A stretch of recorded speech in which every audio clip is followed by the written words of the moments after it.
Good day to everyone. Welcome to the contemporary world.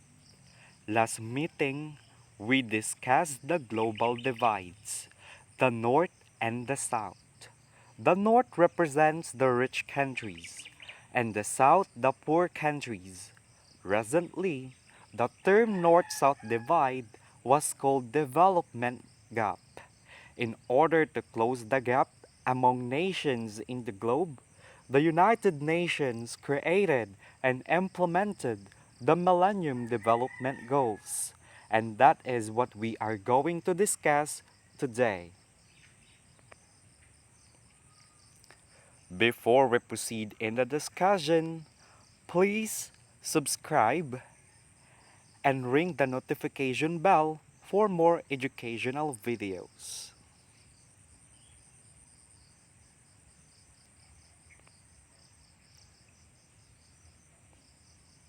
The United Nations Millennium Development Goals.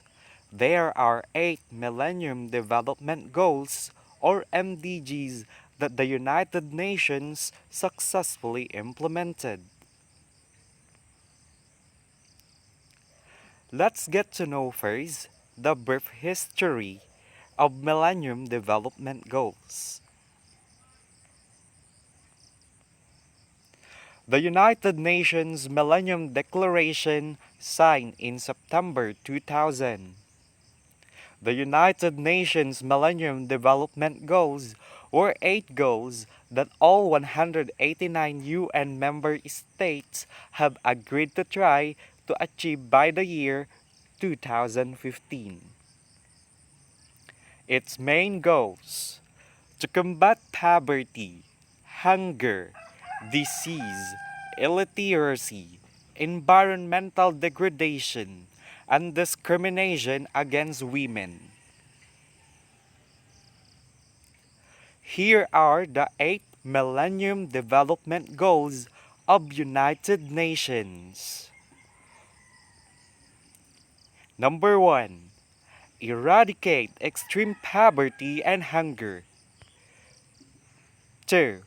Achieve universal primary education. 3.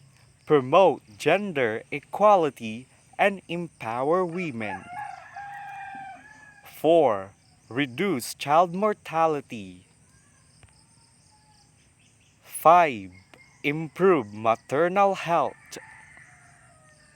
6. Combat HIV/AIDS, malaria, and other diseases. 7. Ensure environmental sustainability. 8. Global Partnership for Development. The 8 Millennium Development Goals of the United Nations allow us to realize that the MDGs are interdependent. All the MDG influence health, and health influences all the MDGs. For example, better health enables children to learn and adults to earn. Gender equality is essential to the achievement of better health. Reducing poverty, hunger, and environmental degradation positively influences, but also depends on better health.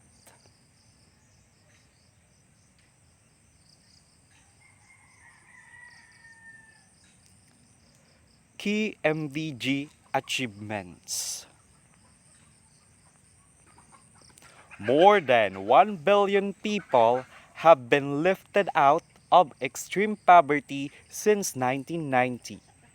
Child mortality dropped by more than half since 1990.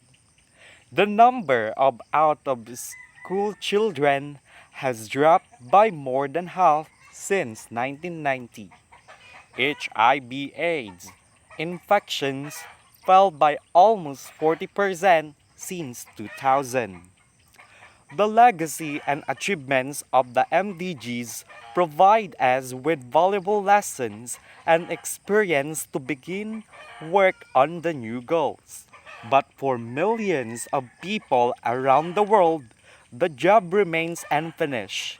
We need to go the last mile on ending hunger, achieving full gender equality, improving health services, and getting every child into school beyond primary.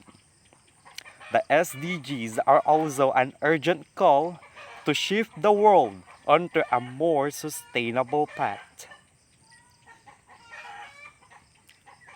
The United Nations Sustainable Development Goals. The MDGs have been superseded by the Sustainable Development Goals, a set of 17 integrated and indivisible goals that build on the achievements of the MDGs but are broader, deeper, and far more ambitious in scope. To know more about the United Nations Sustainable Development Goals, watch the next video.